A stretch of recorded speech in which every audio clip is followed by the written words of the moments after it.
Hello friends, my self विशेष कटियार। तो आज हम लोग बात करेंगे पदार्थ निरूपण के बारे में कि पदार्थ क्या होता है।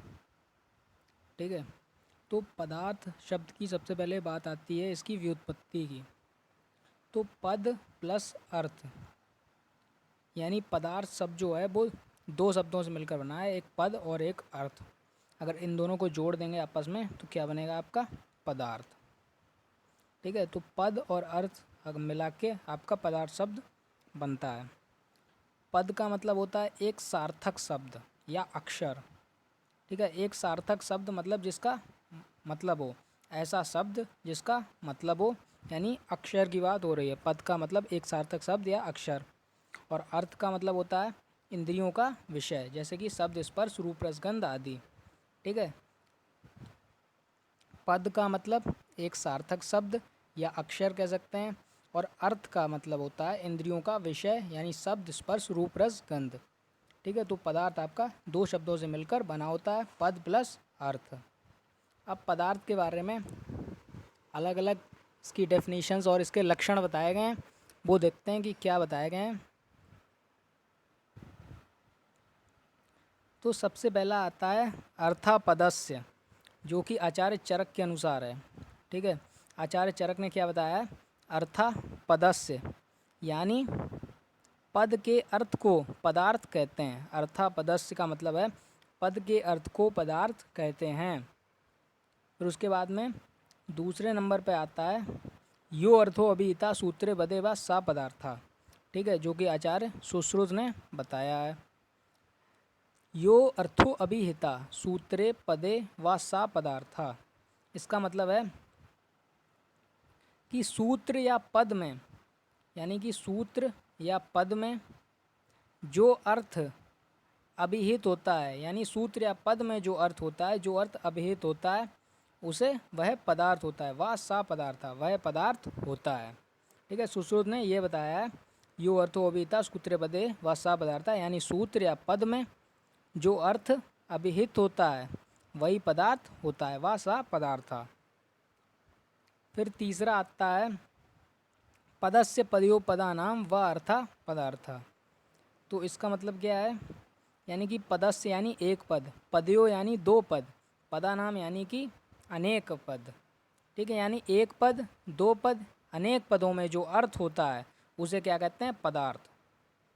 ठीक है, एक पद, दो पद, अनेक पदों में जो अर्थ होता है उसको क्या कहते हैं, पदार्थ। फिर आपका आता है प्रमिति विषया पदार्थ। प्रमिति माने होता है जानने योग्य। ठीक है, प्रमिति का मतलब होता है जानने योग्य, यानी जो प्रमिति विषय, यानी जो प्रमिति का विषय है, यानी जो जानने का विषय है वह क्या है, पदार्थ। ये बताया सप्त पदार्थी ने, यानी जो प्रमिति का विषय है, जानने का विषय है, वो क्या है, आपका पदार्थ है। फिर आता है अस्तित्व अभिधेयत्व ज्ञेत्वानि च। ठीक है, यानी कि पदार्थ के लक्षण क्या हैं, अस्तित्व यानी उसका एग्जिस्टेंस होना चाहिए, यानी जो पदार्थ है वो सत्ता वाला या उसमें कोई भाव उपस्थित होना चाहिए, यानी उसका अस्तित्व होना चाहिए। अस्तित्व होता है पदार्थ का, ठीक है, उसके एग्जिस्टेंस होती है। अभिधेयत्व यानी कि उसका नॉमिनेशन, यानी उसका नामकरण किया जा सके। ठीक है, पदार्थ का नामकरण किया जा सकता है। और आपका आता है ज्ञेत्वानि। ज्ञेत्वानि यानी जिसे, जिसका ज्ञान प्राप्त किया जा सके, जिसे जाना जा सके। ठीक है, फिर आपका आता है अभिधेयत्व पदार्थ सामान्य लक्षणम। ये तर्क प्रदीपिका में बताया गया है। अभिधेयत्व यानी कि जिसका नामकरण किया जा सकता है, नामकरण किया जाना पदार्थ का जो है वो सामान्य लक्षण होता है। यानी अभिधेयत्व जो है वो पदार्थ का सामान्य लक्षण होता है। अभिधेयत्व यानी नॉमिनेशन, यानी नामकरण। अभिधेयत्व का मतलब होता है नॉमिनेशन, यानी नामकरण, जिसका नामकरण किया जा सके वो पदार्थ होता है। और पदार्थ का सामान्य लक्षण क्या होता है, अभिधेयत्व। फिर यहाँ पर लिखा है कि पदार्थ का मुख्य उद्देश्य उस तत्व के ज्ञान को प्राप्त करना है जिससे मोक्ष प्राप्त हो। ठीक है, तो पदार्थ का मुख्य उद्देश्य क्या है, उस तत्व के ज्ञान को प्राप्त करना, यानी उस तत्व के ज्ञान को प्राप्त करने है जिससे मोक्ष प्राप्त किया जा सके, ठीक है, जिससे मोक्ष प्राप्त हो। पदार्थ का मुख्य उद्देश्य यही है। फिर बात आती है पदार्थों की संख्या कि पदार्थ कितने होते हैं। तो अलग अलग आचार्यों ने अलग अलग मत हैं उनके और अलग अलग संख्या बताई है। जो आपके आद्य सांख्य हैं उन्होंने 5 महाभूत यानी आकाश, वायु, अग्नि, जल, पृथ्वी और आत्मा को 6 पदार्थ माना है, ठीक है। यानी कि इन्होंने 6 पदार्थ तो माने हैं, लेकिन इन्होंने 5 जो महाभूत हैं आकाश, वायु, अग्नि, जल, पृथ्वी और आत्मा को 6 पदार्थ मानना है, किन्होंने? आद्य सांख्य ने। फिर बात आती है योग दर्शन की। तो योग दर्शन ने 2 पदार्थ माने हैं। योग दर्शन ने 2 पदार्थ माने हैं, कौन कौन से? एक चित्त और एक आत्मा, ठीक है। फिर आपका आता है वैशेषिक दर्शन। वैशेषिक दर्शन ने आपके 6 पदार्थ मानने हैं, द्रव्य, गुण, कर्म, सामान्य, विशेष, समवाय, ठीक है। वैशेषिक दर्शन ने 6 पदार्थ माने हैं, द्रव्य, गुण, कर्म, सामान्य, विशेष और समवाय।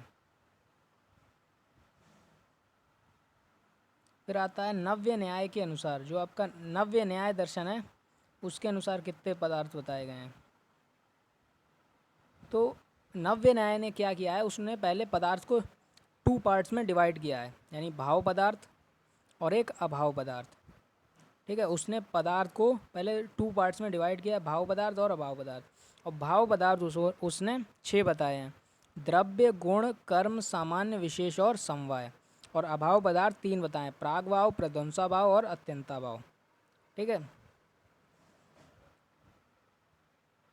लेकिन जो आपका आयुर्वेद है उन्होंने वैशेषिक दर्शन के अनुसार ही पदार्थों की संख्या का वर्णन किया है, यानी 6 पदार्थों का वर्णन किया है, 6 पदार्थों का वर्णन किया है, यानी आपके द्रव्य, गुण, कर्म, सामान्य, विशेष, समवाय, ठीक है। तो आयुर्वेद है उसने वैशेषिक दर्शन के अनुसार ही पदार्थों की संख्या का वर्णन किया है, यानी कि उसने भी 6 पदार्थ मानने हैं, 6 पदार्थ मानने हैं, द्रव्य, गुण, कर्म, सामान्य, विशेष, समवाय।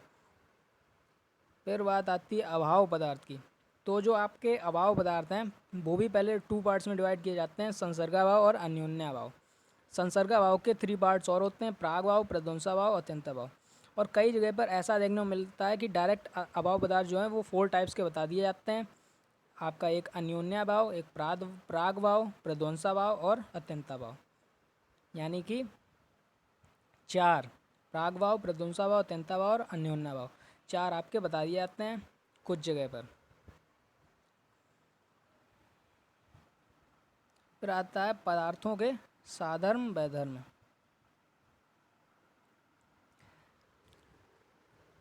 यानी जो आपके 6 पदार्थ हैं, द्रव्य, गुण, कर्म, सामान्य, विशेष, समवाय, उनके क्या साधर्म हैं। यानी साधर्म का मतलब होता है समान धर्म।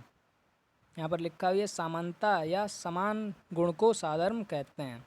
समानता या समान गुण को साधर्म कहते हैं। यानी जो पदार्थ हैं आपके द्रव्य, गुण, कर्म, सामान्य, विशेष, समवाय, उनमें क्या समानताएं हैं तो उसकी बात करी जाएगी, ठीक है।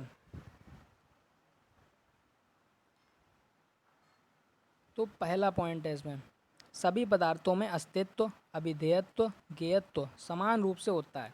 जैसे कि हम लोग पहले भी बात कर चुके हैं, अस्तित्व, अभिधेयत्व, ज्ञेयत्वानि च, यानी कोई भी पदार्थ हो उसमें अस्तित्व, अभिधेयत्व, ज्ञेयत्व जो होता है वो होता ही है।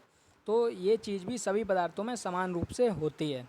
तो ऐसा ही 6 पदार्थों में भी है, अस्तित्व, अभिधेयत्व और ज्ञेयत्व समान रूप से उनमें होता है, तो ये उनमें समानता हो गई। फिर आता है द्रव्य, गुण, कर्म, सामान्य, विशेष में समवायत्व समान रूप से होता है।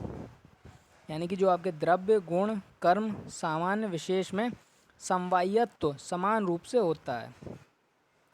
फिर तीसरा पॉइंट आपका आता है द्रव्य, गुण, कर्म, सामान्य, विशेष में अनेकत्व, यानी अनेक भेद समान रूप से होते हैं।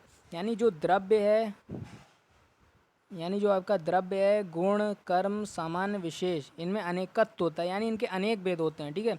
आप आगे पढ़ेंगे कि द्रव्य के पहले 2 भेद होते हैं, कार्य द्रव्य, कारण द्रव्य। फिर कारण द्रव्य 9 होते हैं, कार्य द्रव्य 2 में डिवाइड होते हैं, तो काफ़ी ज़्यादा भेद होते हैं। और गुण के आपको पता ही होंगे, गुण के 41 भेद होते हैं, सामान्य के भी 3 भेद होते हैं, विशेष के भी 3 भेद होते हैं। तो इन सब में अनेकत्व समान रूप से होता है, यानी सब में अनेकत्व होता है, यानी जो सबके भेद होते हैं सभी के भेद होते हैं। द्रव्य, गुण, कर्म, सामान्य, विशेष में अनेकत्व समान रूप से होता है।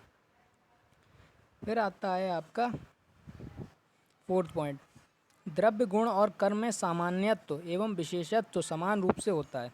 यानी जो आपके द्रव्य गुण और कर्म हैं इनमें सामान्यत्व और विशेषत्व समान रूप से होता है। ठीक है,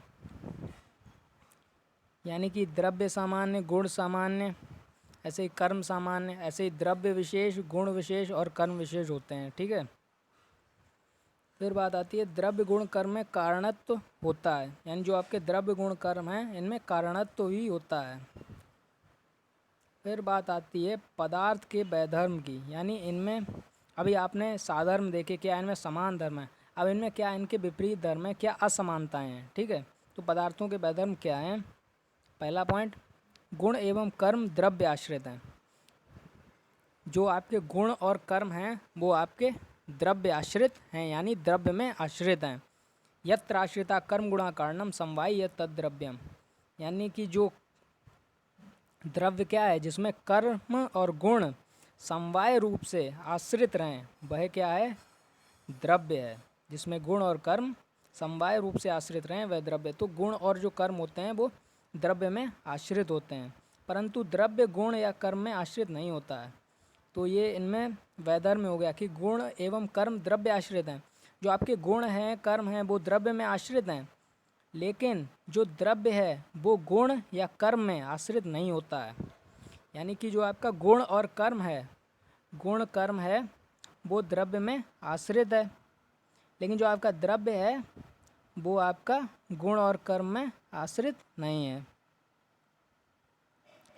फिर बात आती है सामान्य और विशेष के 3, कर्म के 5, द्रव्य के 2 तथा गुण के 41 भेद होते हैं।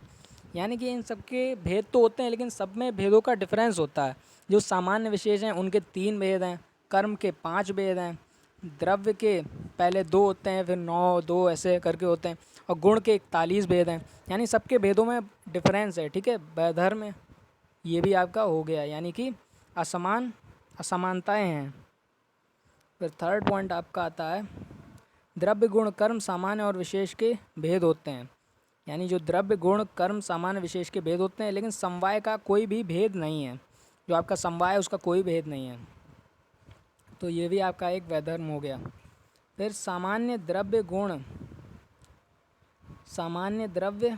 गुण कर्म के द्वारा वृद्धिकारक तथा विशेष ह्रासकारक होता है। जो आपका सामान्य है वो द्रव्य गुण कर्म 3 टाइप्स होते हैं, द्रव्य सामान्य, गुण का सामान्य, कर्म सामान्य। विशेष के भी 3 टाइप्स होते हैं, द्रव्य विशेष, गुण विशेष और कर्म विशेष। यानी जो सामान्य होता है वो वृद्धिकारक होता है द्रव्य गुण और कर्म के द्वारा। सामान्य जो होता है वो द्रव्य गुण और कर्म के द्वारा आपका वृद्धिकारक होता है, जबकि जो विशेष होता है वो द्रव्य गुण कर्म के द्वारा ह्रासकारक होता है, यानी क्षय का कारण होता है। फिर फिफ्थ पॉइंट है गुण एवं कर्म दोनों ही द्रव्य आश्रित हैं, किंतु कर्म चेष्टा युक्त है और गुण निश्चेष्ट रहता है। अब जो आपके गुण और कर्म, बात हम लोगों ने पहले ही की थी कि जो जैसा कि फर्स्ट पॉइंट में देखा था कि जो आपके गुण और कर्म हैं वो द्रव्य में आश्रित हैं। ठीक है, आश्रित तो गुण और कर्म दोनों ही हैं, लेकिन जो आपका गुण है वो निश्चेष्टावान है। गुण में कोई भी चेष्टा नहीं होगी, कोई मूवमेंट नहीं होगा, निश्चेष्ट है, जबकि जो कर्म है वो आपका चेष्टावान है। ठीक है, तो ये आपका वैधर्म हो गया। तो 5 आपके समान धर्म थे, साधर्म, और 5 वैधर्म थे आपके पदार्थ के। तो नेक्स्ट वीडियो में हम लोग बात करेंगे द्रव्य गुण कर्म सामान्य विशेष समवाय, इसके टाइप्स के बारे में।